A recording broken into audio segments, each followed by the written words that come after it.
right, let's get into it. Romans 8:26. We do not know what we ought to pray for, but the Spirit himself prays for us. So one more time. We do not know what we ought to pray for, but the Spirit himself prays for us. So what does it say? What is a problem we run into sometimes when we want to pray?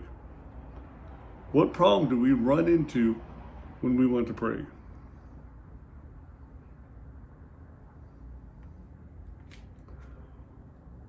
What does it mean? Have you ever felt so sad or confused that you started to cry and couldn't even find the words to say what was wrong? I have. This verse says the Holy Spirit knows exactly what your heart is trying to say, even without words. So we may be struggling to find the right words when we're talking to God or explain to maybe a parent why we're sad or upset. But even before we speak, God already knows what we're going to say. He hears our hearts.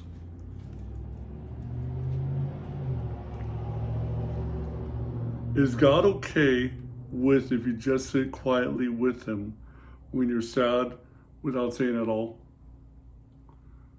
Is God okay with that? Is God okay with this just sitting there like we're praying but no words are coming out? Is God cool with that? Think about a time when you were so upset you couldn't speak. Did a grown-up hug you and understand anyways? So think of a time when you were sad and you couldn't figure out what to say. Was there a grown-up that came alongside to help you just sitting there? Okay. And just like that, God also understands us. He's there.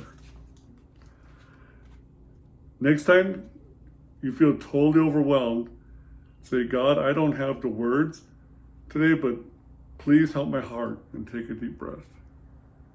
So next time you feel overwhelmed, just say, God, I don't have the words. Just sit there and let God speak to you. All right? Enjoy your day. See you guys later.